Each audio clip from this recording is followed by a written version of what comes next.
And welcome, ladies and gentlemen, to the monastery, the open bar of the internet, the world's greatest shit show, and the place where we, the good brothers and sisters of this most holy of temples, seek enlightenment through the drunkest, craziest, and most batshit ways possible.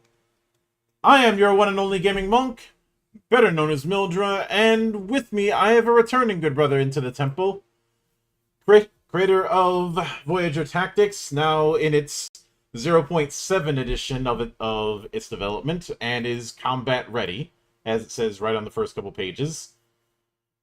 The one and only SYTO. How you doing today, man? Doing good, thank you. Thank you for being willing to come back. I think this is the third time I've had you in the temple. Feels like the second, I think. I could have swore it was three. But Yeah. but as I understand it, this current version that you had that you debuted not too long ago is a combat playtest of 0.7, which ends up making some radical changes. The die system focuses more on die sizes a la Savage Worlds, and there is a bigger emphasis on cards. So I suppose the first thing is, what led you to do this kind of massive overhaul compared to where things were with 0.6? Well, massive overhauls have always been the pattern with Voyager's development. Each version is kind of essentially an entirely different system if you read through it, because all of them have been kind of explorations on how to best emulate the kind of, I suppose, genre or fantasy I'm trying to capture mechanically. Mm-hmm. So it's been sort of figuring out not only the most mechanically crunchy way to sort of capture the combat I wanted, but also the most elegant way that didn't require too much tracking of numbers or stats. So it's always a constant process of streamlining and finding out what works. And this recent one is an experiment based on what I learned from studying this RPG called Panic at the Dojo. And Panic at the Dojo, what it did that sort of made me rethink the dice system is that Panic at the Dojo, it emphasized the fact that you roll the dice first, and then based on the numbers rolled, you sort of plan your turn around it. So kind of the main issue that I face with recent versions is that I wanted something that was fairly predictable so that I could plan a more tactical combat system around it, but the randomness of the dice sort of messes with that a bit. So I saw how Panic at the Dojo did it, and I thought, okay, maybe I could try that for this version and see how it goes. Where because let's take movement for example. So movement prior to this was randomly rolled, like how many tiles you could move, because I didn't exactly want a set movement speed for each race or class or any player choice, or did it be sort of decided in combat itself? And it used to be rolled randomly based on like the dice you were using, but obviously that didn't lead to much strategy, because you could end up rolling a very low number for your movement, and that kind of left you kind of on a creek without a paddle, as you sort of could either move a lot or move a little, and then you had to sort of adapt based on that. But if you had roll, but now if you kind of uh, not only is your roll sort of decided beforehand, it also is sort of a fixed number based on the dice. So if you had a d6, then you had 6 movement. So it's sort of based on the highest value of that dice. And that's what we're kind of going with right now. Then we can go in detail later. Yeah, I can get that. And the other aspect that's one of the big highlights that I wanted to home in on is the emphasis on cards, especially for your gear and your um, mods as well as EX. Yeah. So that development was definitely after the recent development of Dagger Heart, which was a RPG still in development but announced around last year, a few months ago, Hmm. by the Darrington Press, which is the Critical Role team. Yeah, I And covered Daggerheart on the channel not too long ago. Basically said there's some stuff it's doing I like, but I have a feeling it's going to be divisive for all the wrong reasons. Oh. yeah, but I think what I liked, because I'm quite, as an artist, I am a like very visual person, Hmm. and looking at how they did cards, I really like the fact that it had. I didn't really like the idea of cards for mechanics per se, like yeah, like sort of like some games that combine the like dice mechanics with let's say Magic the Gathering style cards, but I like the idea of reference cards instead, where they're kind of like index cards or cards that you use to sort of refer to your abilities, and they're just printed on there and you place them on your character sheet. And I found that to be quite useful for sort of laying out the character sheet itself, because now I could sort of print all the information on the card for like individual, let's say, abilities or equipment. And it also was a neat challenge for me, because now I had to kind of in my quest for streamlining the game as much as I could, to sort of be able to fit all the information about a given equipment or skill or any sort of gameplay mechanic within the space of a single card. And I feel that has helped quite a lot in sort of streamlining the game to its most core details. Hmm. Especially since it seems that you wanted something that, maybe I'm wrong on this, but it seems that you wanted something that had a strong sense of theme, like say the playbooks in a PBTA game, but not as restrictive as those same playbooks. Yeah, because I think a persistent goal that's always been for Voyager is sort of the goal of modularity, Hmm. which is to say that I wanted the freedom to be able to sort of mix and match, and the potential for players to make their own builds. So the idea of switching out cards also kind of fits into that idea. Yeah, I could see it. Now, I remember previously you had a kind of break system when it came to HP, and now instead you have momentum. Now, is momentum and the EX state, is that meant to be a escalation system, or is it meant to be a resource for your toolkit?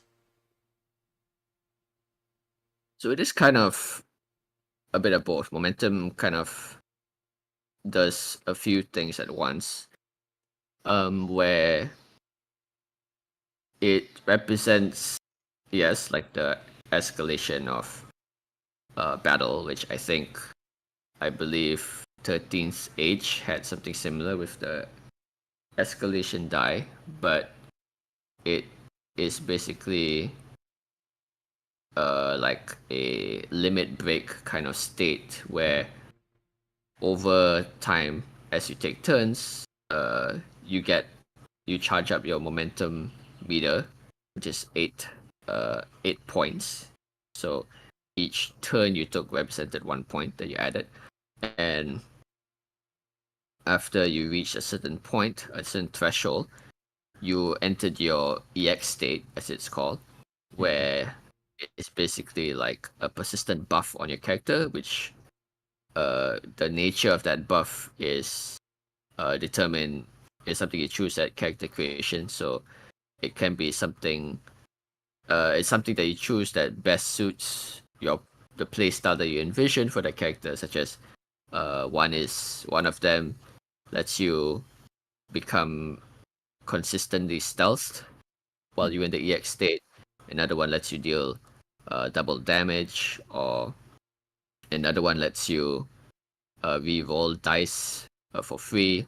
So it's a very much the idea that you to let the player play into kind of the mechanical fantasy of the character they're playing by and also sort of a way for me to add this sort of way to have kind of more the more over the top aspects of, like, anime inspired combat within a sort of control state, mechanically speaking, because it is a more tactics based game. It's not super theater of the mind, so I wanted something that could be entered into relatively often, so that it wasn't too rare, but also something that was sort of controllable and also kind of fluid, because you could also spend momentum on certain things, like re-rolling some dice, or basically like as a resource to guarantee certain rolls. But and it's not really covered in this current combat ready playtest, because it's sort of like kind of like a level 1 kind of deal. But there was also like the idea of eventually adding specials, like special abilities that consume momentum more directly, so that you can do like more even more powerful abilities.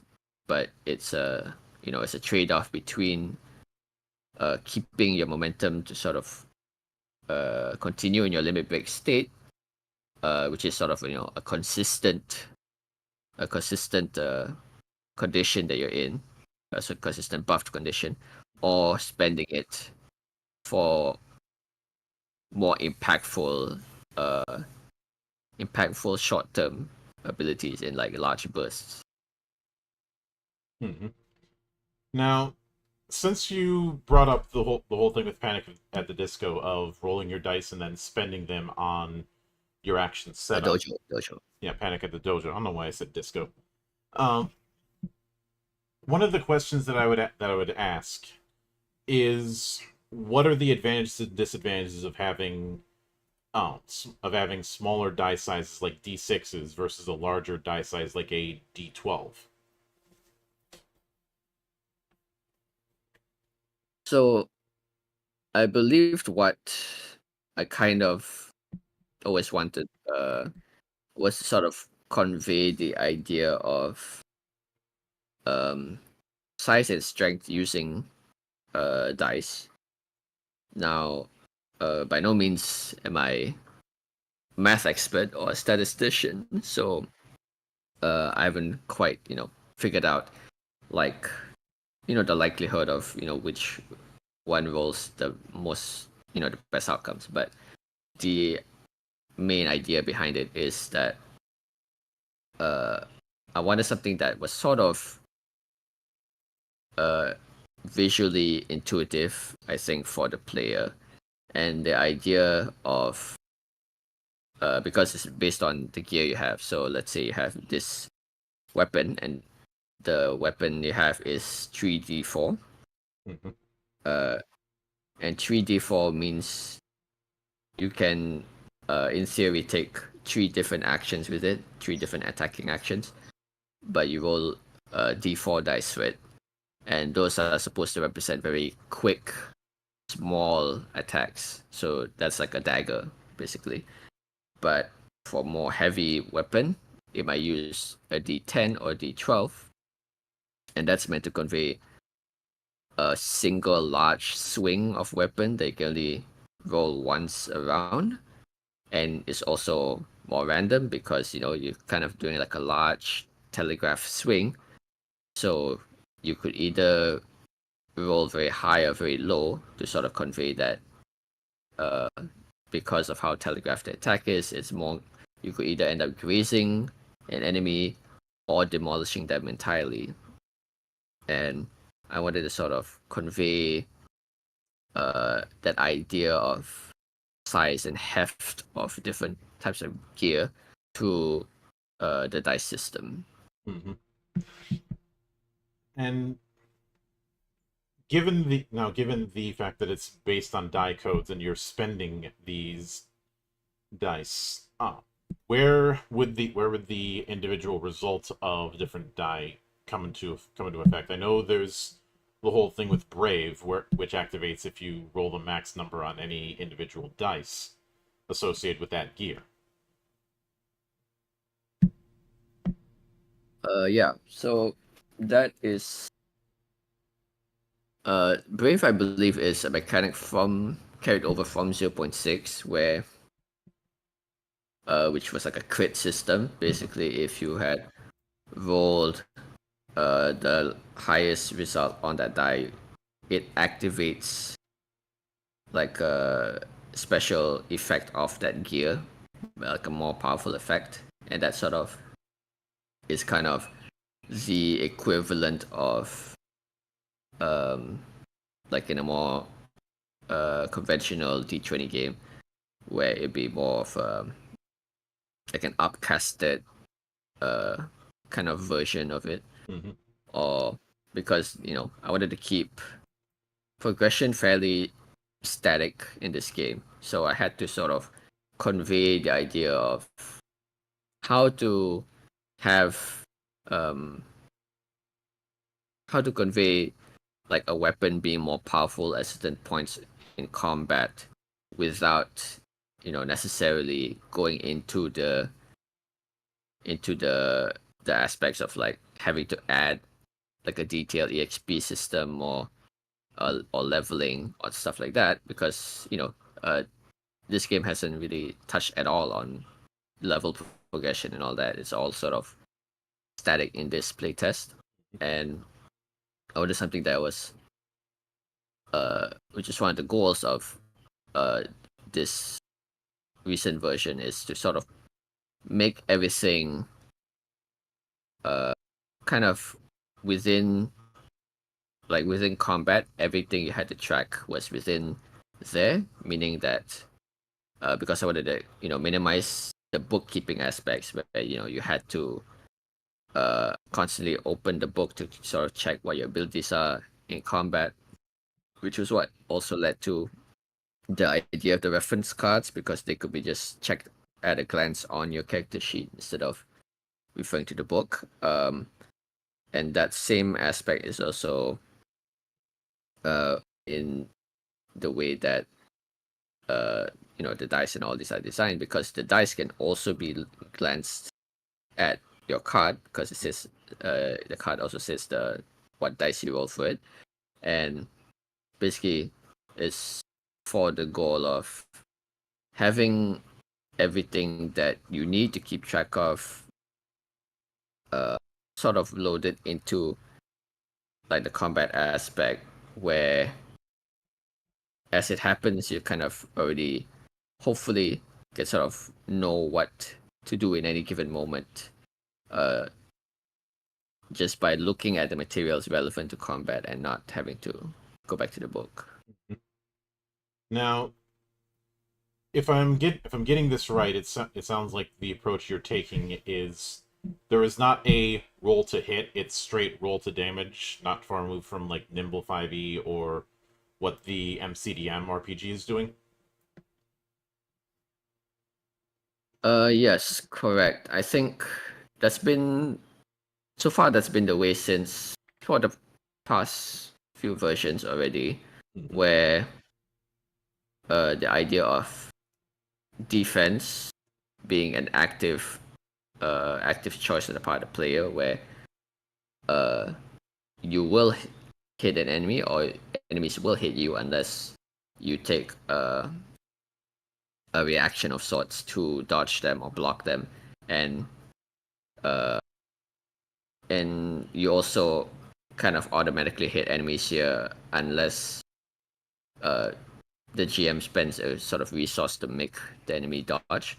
And this sort of comes from a combination of two things. And one is, the sort of pains associated with the kind of D20-esque attack roll, where I was playing a 5e game recently with some friends, and I played like a goblin homebrew fighter, which is like a gladiator. So she's like a former warrior, right?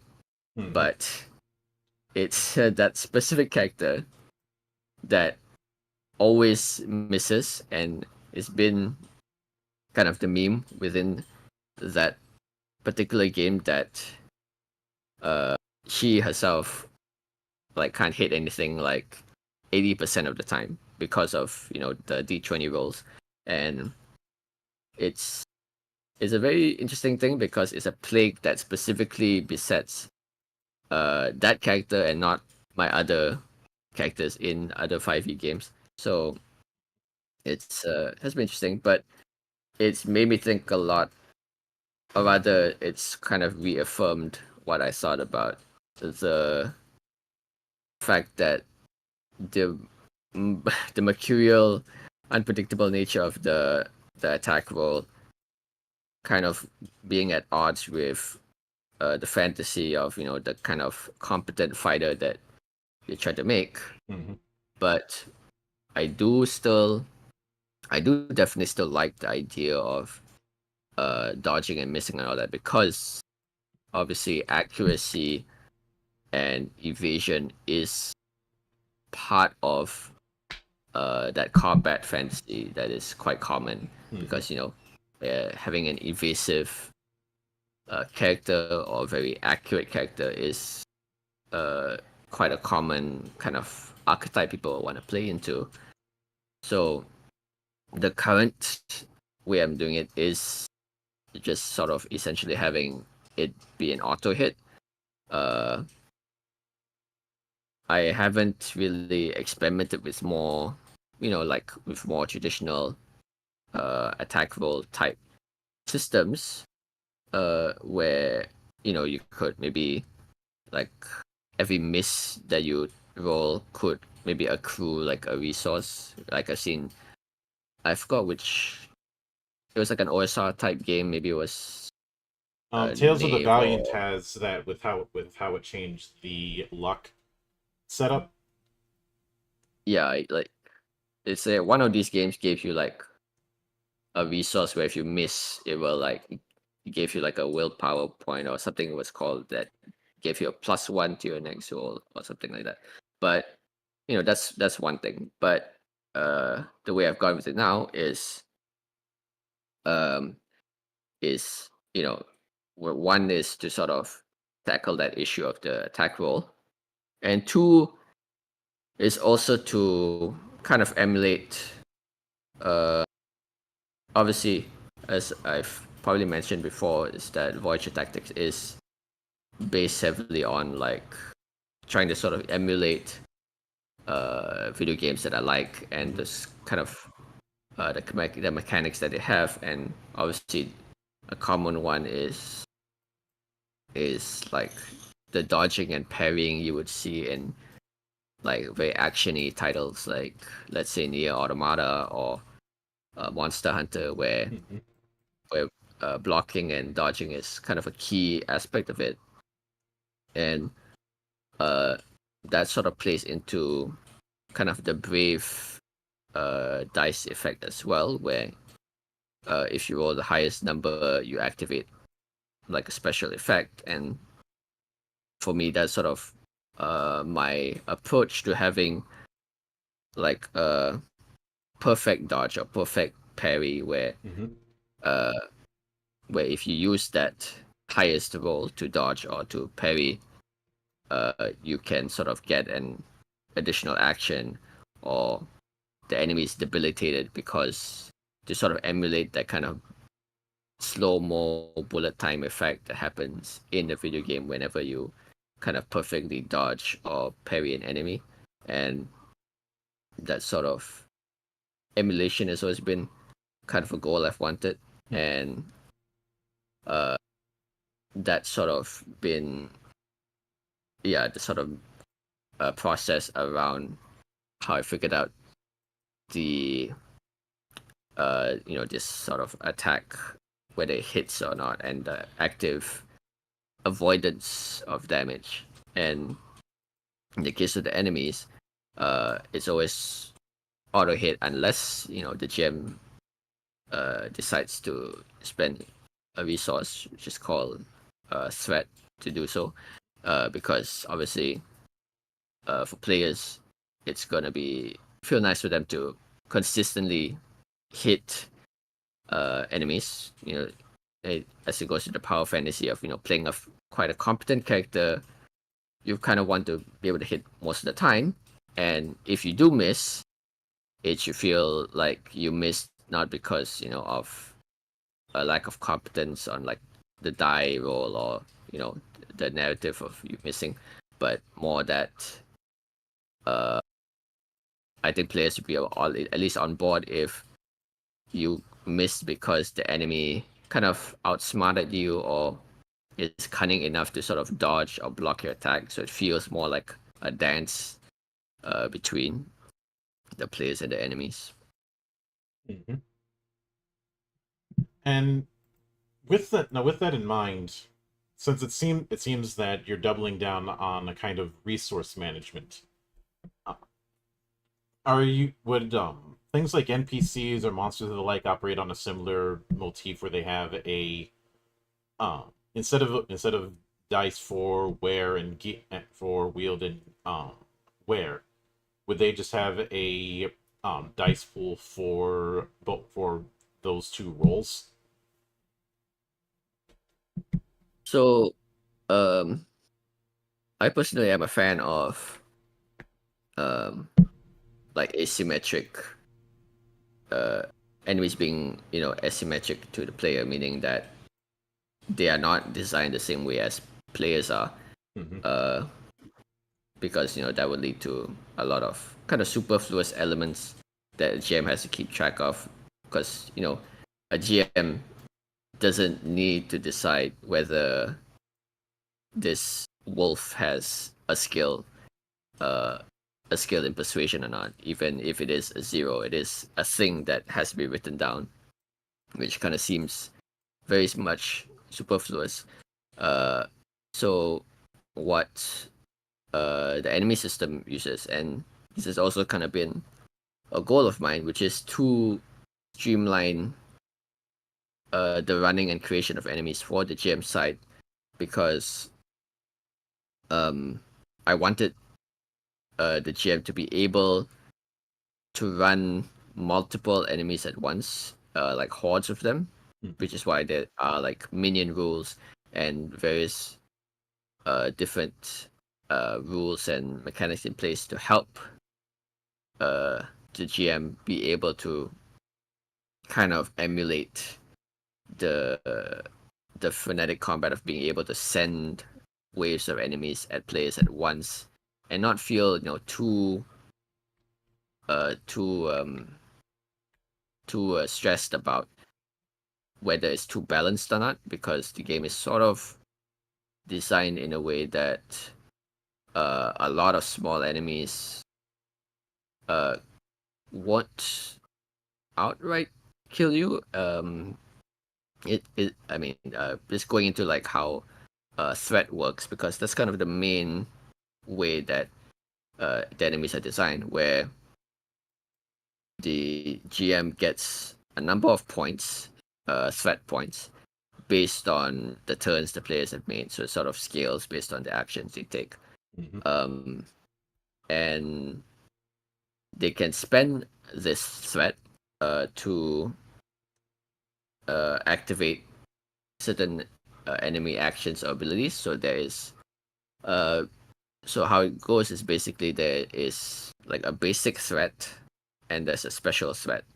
And the basic threat is just 1 point, where you can the GM can spend to like move an attack, or to dodge, or to very basic actions that all enemies can do.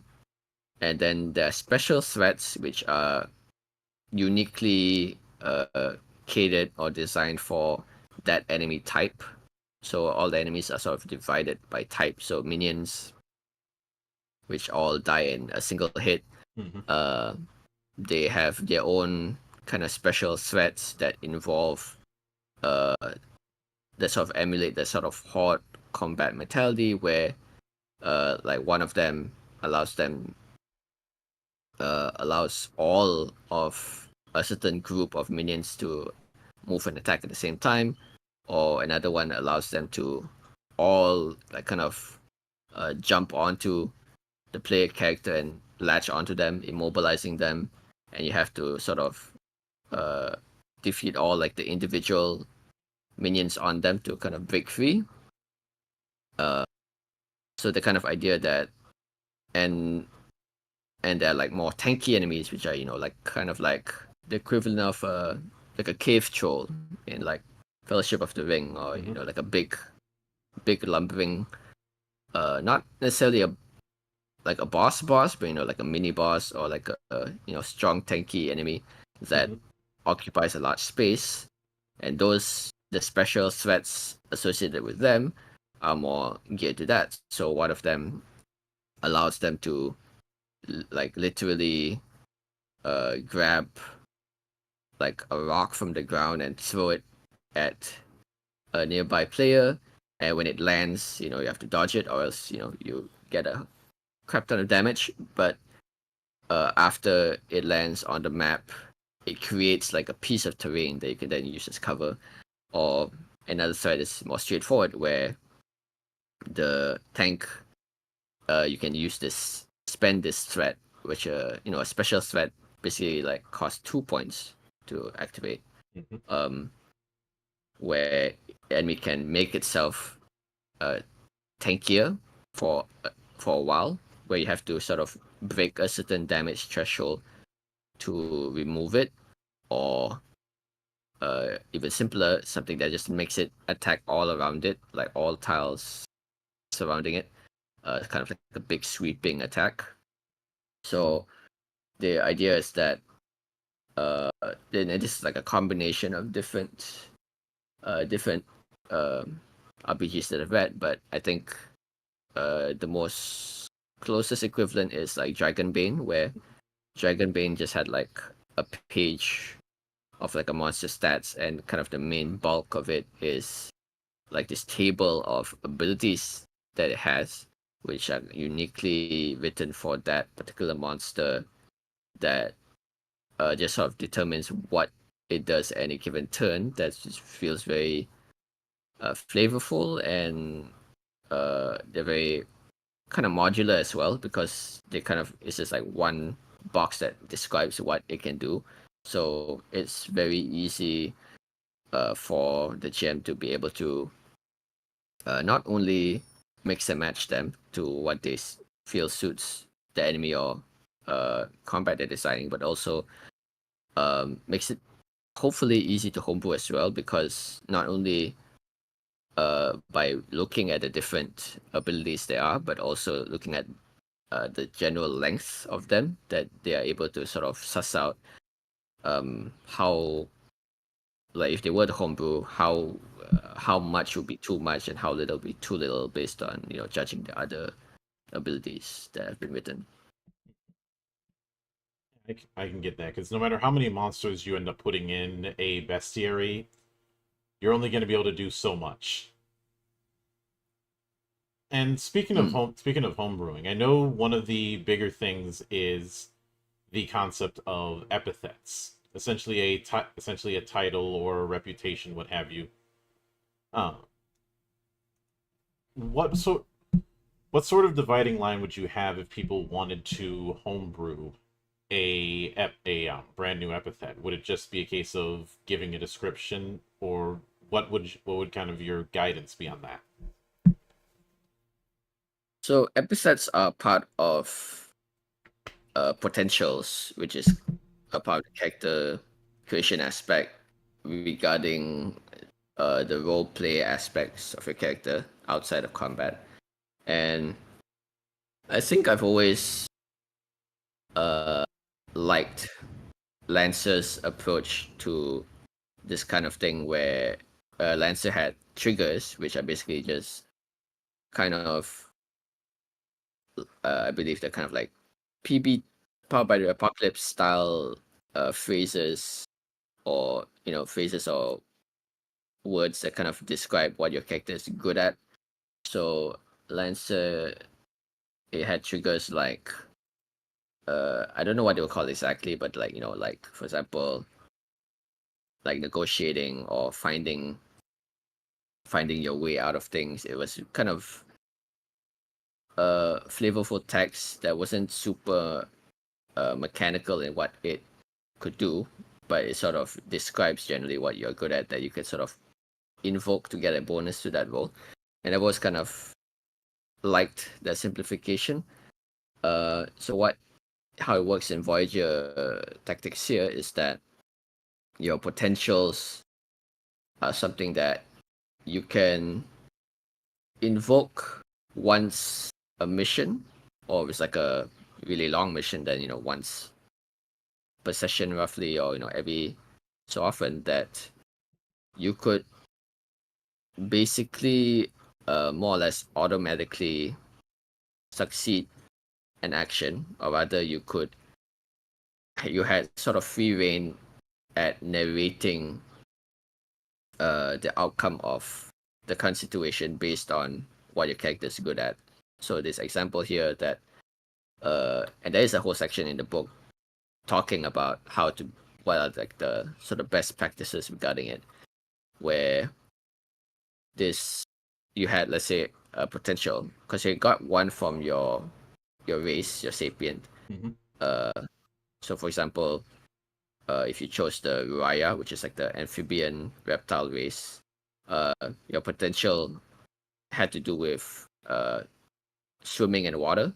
So anything that had to do with like holding your breath, swimming upstream, or navigating rapids, anything that in a specific situation you needed, you could just trigger that potential, and you basically could essentially succeed at that task. Um, and that's for the choice of race. And for epithets is more uniquely tailored to your character, where they have a sort of title or nickname or alias that sort of conveys why are they competent, or why are they well known for. And like this example given here is one of these characters, Suki, who is like kind of like a half fox girl, and her epithet is the fleet-footed fox. And she invokes this epithet to sort of succeed in action, where she's trying to like escape this gunfight, and she narrates how she like dips and dives and jumps up to the second floor of this warehouse and jumps out the window to sort of escape this negotiation gone wrong. So rather than playing out like an actual combat, it's sort of the player uh mechanically being able to say that I want to go hard on this and sort of dictate a successful action that they can make. But obviously there are like sections dedicated to describing the right mindset for this, where it's not you're not describing an I win button. That's not the purpose of the potential, where for example, you're faced with like an enemy and you say, my title is this, so like I'm like the dragon slayer, so whenever I have like a dragon enemy, I just instantly decapitate it and win the fight. No, it's more like you invoke it. How it's described in the book is it's not an I win, but it's more like I'm going all in. So like this is what I'm good at, and I'm good. So that's why I'm going to commit to it. Commit to it and see what the consequences are. And it's sort of also opening the door for the GM and the other players to sort of build up on it, which is the intention. So let's say your name is like your epithet is the Dragon Slayer. So when faced with a dragon and then it's flying, you instead describe how you run towards it and jump up and try to like wrestle it to the ground, or how you jump up and with a slash with a sword you sort of cut at its wings to sort of try to ground it. It's sort of something that you narrate for others to bounce off of, that that they can then describe how they can continue to ground the dragon, or or it could lead to combat or any sort of thing. But the intent is that you want to do something cool, and the potential basically allows you to succeed at that one cool thing. Because this reminds me also of another 5e game that I was in, where we were fighting this boss, and we were kind of like in this free fall where there was like rocks all around us and we're all falling, and we're trying to fight this boss. And what I wanted to do, I wanted to strap a bunch of explosives I had, explosive crystals I had, next to this rock that was free falling next to, because it was actually like a Ruby homebrew game for 5e, and I was using like dust, which is like the crystals, the magic crystals in that setting, to blow up the rock next to me, because that enemy was also next to another rock, and I wanted to kind of pin him or crush him between the two rocks by propelling the one next to me. And it was like a long kind of mechanical discussion on how much damage this did and this and that, it was sort of a long discussion between the GM, like whether it was possible or not, and how much or how little damage it did.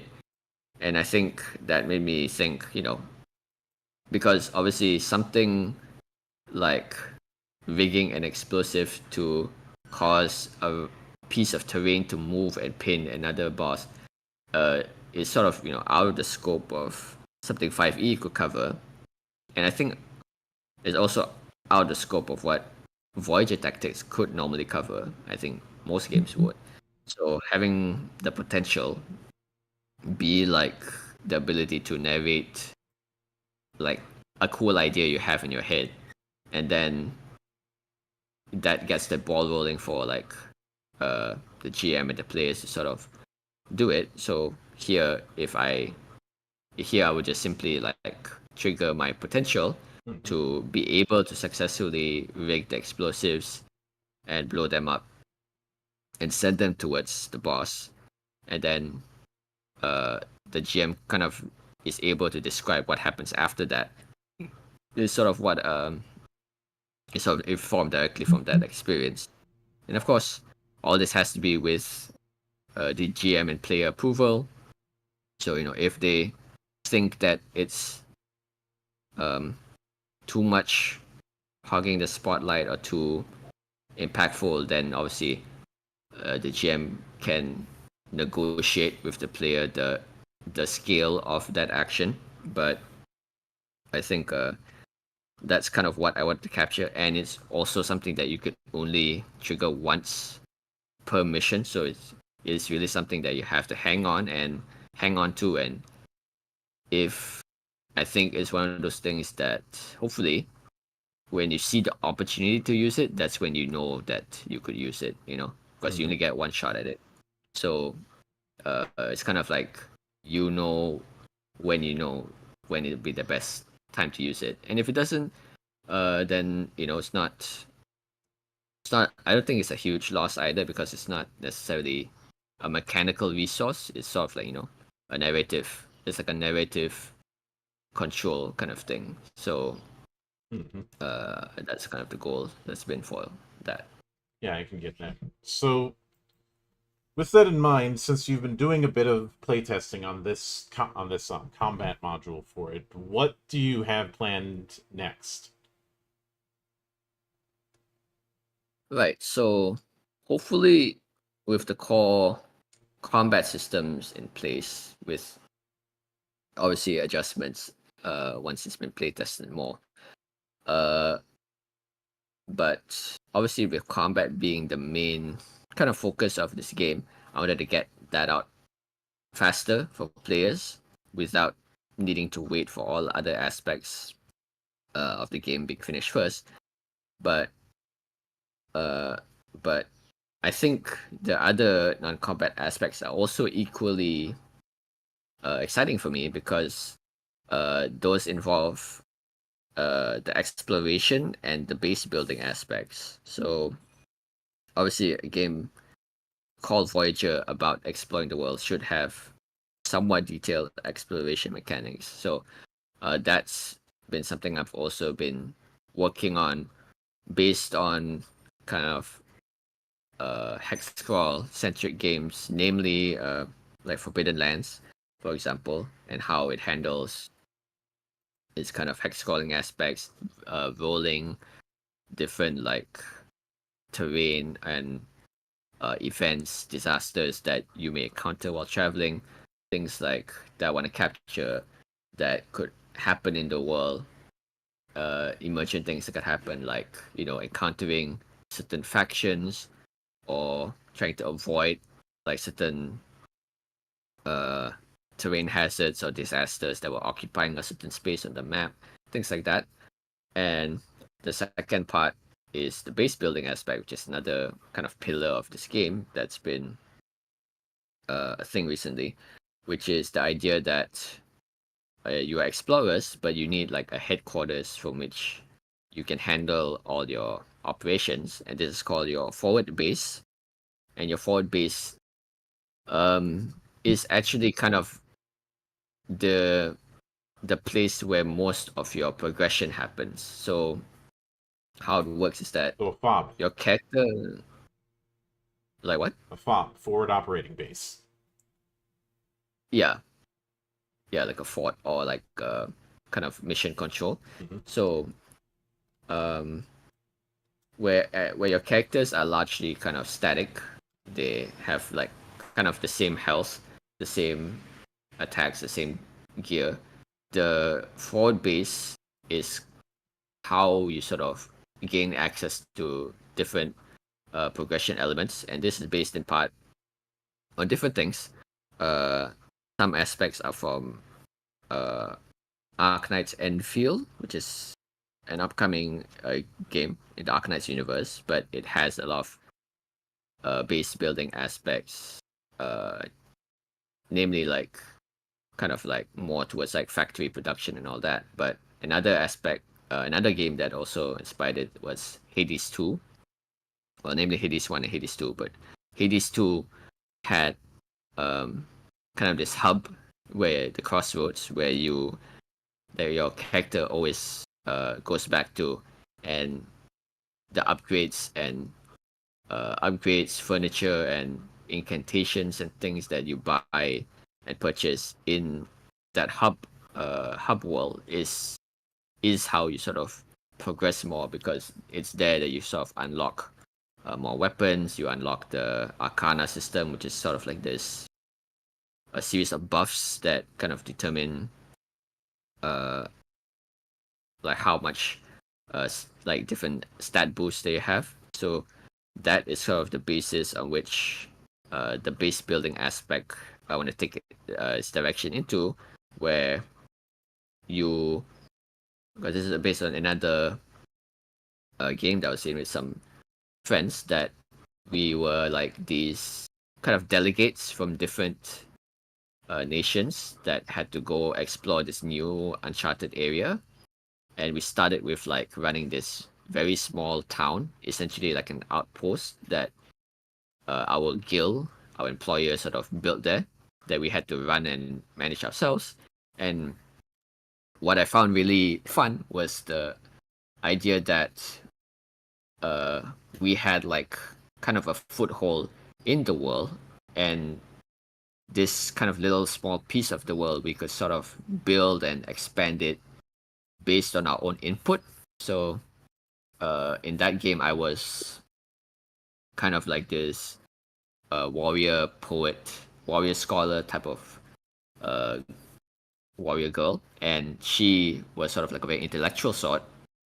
And so there was like a list of starting buildings we could choose for our settlement. So each player had a choice of one free building, essentially. And I chose like a library because the library allowed us to.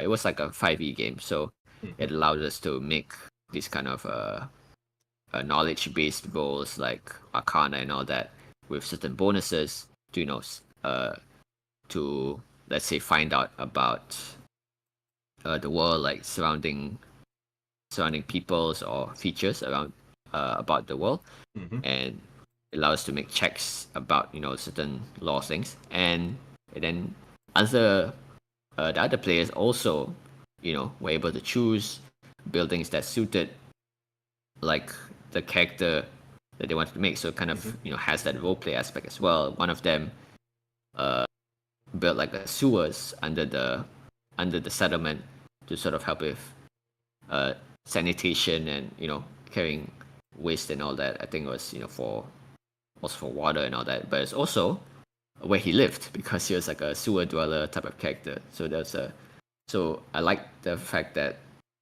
you could choose the buildings that you wanted and build the base, and it kind of your character, it allowed a mechanical way for your character to be woven into the world. And you could, and in that homebrew game, there were ways to sort of purchase and build more buildings, of course, and upgrade them. So like things like defenses to halt enemies advances into the settlement. There were different kind of buildings that gave you buffs, like dining halls or banquet halls that let you eat a meal that gave you like a buff before you went out, or like this sort of market where that allowed different traders to appear every few days, that they would have like a random set of items that you could buy from. And I really like that aspect, and I kind of want to emulate that fun that I had in that game into Voyager, where you could set up and build this sort of base that eventually gain bonuses, like able to invite merchants who eventually have access to gear that you can buy, or this or like the progression, like I mentioned, that you could have, and this is obviously directly based on Hades 2, where you could choose certain buffs before heading out into your journey, that determine like what kind of buffs you had. So for example, in Hades 2, there was, and in Hades 1 as well, there was an activatable buff in your base that gave you more health. So health is static in Voyager. It's actually quite low as far as health goes, because one, I wanted to prevent HP bloat, but also two is that I kind of actually liked the more kind of stressful combat that lower level games tend to have, where you kind of could go down very quickly. So I kind of wanted that to be a consistent experience for Voyager. So you're kind of always like a glass cannon, because you're always like, destroying waves of enemies at once, but you had to be careful yourself. But I also, wanted an option for players to build more health, because obviously another common combat fantasy is being in sort of the tanky, unkillable person with a lot of health. But I didn't want it to be necessarily tied to progression, because obviously that would lead to like a player focusing too much on building towards that. I wanted something that can kind of be, in a way, turned on and off, and that base building aspect is how you could do so, where you could, before you set out on your journey, you could choose certain buffs that gave you more health, or gave you, more damage on weapons, or any sort of buffs that uniquely are catered to your character. But because they are kind of modular, they're not like permanently locked to your character. They are instead, gained from the base.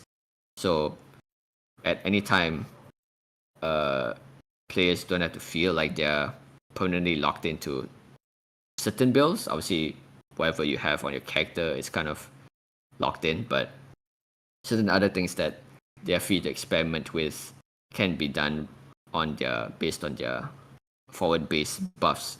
And that is sort of kind of owing to the roguelike influences that are in Voyager Tactics, because obviously I like roguelike games, and I feel like its mechanics fit well into Voyager because of the kind of game I want to emulate, which is something that is fairly contained within like single scenario games, so like one shots and all that, but also allow for upwards progression and like larger games, and having, I think, this kind of roguelike elements where it's like you have options that kind of soft reset whenever you finish a mission, and then you can sort of gain materials, yes, but also kind of change your options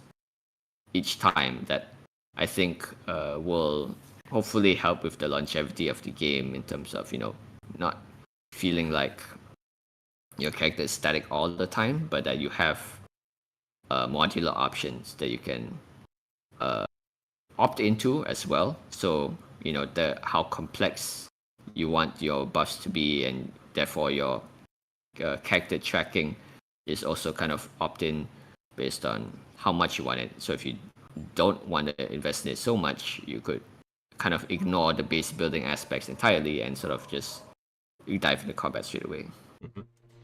I'll be keeping an eye out for it. But with that said, I do want to sincerely thank you for taking the time out of your schedule to come all the way to my temple and enjoy the madness that happens here. And anytime you see fit to return, the door is always open. As I often say around here, drinking is not mandatory, but it is encouraged. And of course, a sincere thanks goes out to everyone who took the time out of their schedule to come onto the show and enjoy the madness. And there'll be plenty more where that came from, as there always is here, on the open bar of the internet. But until then, on behalf of the good brothers present and not present, my name is Mildra. I am your gaming monk. Stay fucking frosty, everybody.